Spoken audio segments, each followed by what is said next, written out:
ஏங்க நான் இப்போ ஒரு வீடியோ காட்டுவேன். அந்த வீடியோ உங்களுக்கு கண்டிப்பாக பிடிக்கும். சப்போஸ் அந்த வீடியோ பிடிச்சிச்சுன்னா எனக்கு ஒரு ஃபாலோ கொடுத்துருங்க.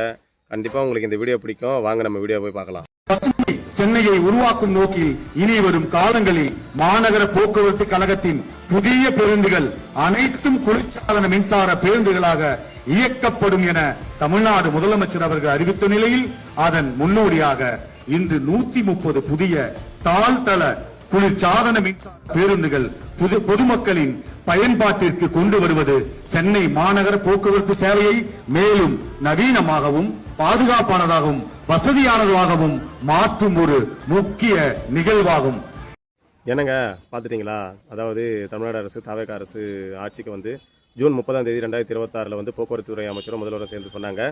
இதுக்கப்புறம் வர நம்ம வாங்க போகிற பேருந்துகள் எல்லாமே குளிர்சாதன பேருந்துகளாக தான் விடுவோம். மக்கள் அவதிப்படாமல் இருக்கிறதுக்கு, வெயிலில் அவதிப்படாமல் இருக்கிறதுக்காக குளிர்சாதன பேருந்துகளாக தான் விடுவோம், வாங்குவோம்னு சொல்லியிருந்தாங்க. அதோட முதற்கட்டமாக பார்த்தீங்கன்னா 130 பேருந்துகளில் இப்போதைக்கு மாநகர பேருந்துகள் குளிர்சாதன பேருந்துகளாக விடப்பட்டிருக்கு. இனி வரும் காலங்களில் இது வந்து எண்ணிக்கை அதிகரிக்கும். மாநகர பேருந்துகள் அனைத்துமே குளிர்சாதன பேருந்துகளாக விடப்படும்னு தவேக அரசு சொல்லியிருக்கு. முதலமைச்சர் விஜய் அப்படி அனௌன்ஸ்மெண்ட் கொடுத்து அது இன்றைக்கி செயல்படுத்தியிருக்காரு. அந்த விஷயம் நடந்திருக்கு. இது உண்மையாலே ரொம்ப நல்ல விஷயம். இப்படி ஒரு திட்டத்தை கொண்டு வந்த முதலமைச்சர் விஜய் அவர்களுக்கும் போக்குவரத்து துறை அமைச்சர் அவர்களுக்கும் நம்ம நன்றி தெரிவிச்சுக்கலாம். ஆனால் இதில் என்ன தெரியுமா ஒரு பிரச்சனை? இந்த வீடியோ போட்ட கொஞ்ச நேரத்திலேயே கீழே கமெண்ட்டில் வந்து நம்ம கொத்தடிமைங்க என்ன பண்ணுவாங்கன்னா, இது ஸ்டாலின் சார் கொண்டு வந்து போன திட்டம், இது வந்து ஆல்ரெடி திமுக கொண்டு வந்த திட்டம்னு சொல்லிட்டு ஊரா வெட்டினையில் ஸ்வீட் செஞ்சு சாப்பிடுங்கன்னு சொல்லிட்டு சொல்ல ஆரம்பிச்சிருவானுங்க.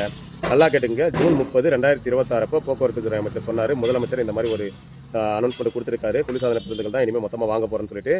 அதோட அடிப்படையில் தான் இப்போ வாங்கியிருக்காங்க. அதில் ஒரு 130 பேர் தான் இப்போ முதற்கட்டமாக விட்டுருக்காங்க. கொத்தடிமைகளா நீங்கள் அப்படி தான் கற்றுவீங்கன்னு தெரியும், கற்றுக்குங்க, பரவாயில்ல. ஆனால் இது தவேக அரசு கொண்டு வந்த திட்டம் தான். தவேக அரசு தான் இப்போ இந்த பேருந்துகளை வாங்கி விட்டு இருக்கு.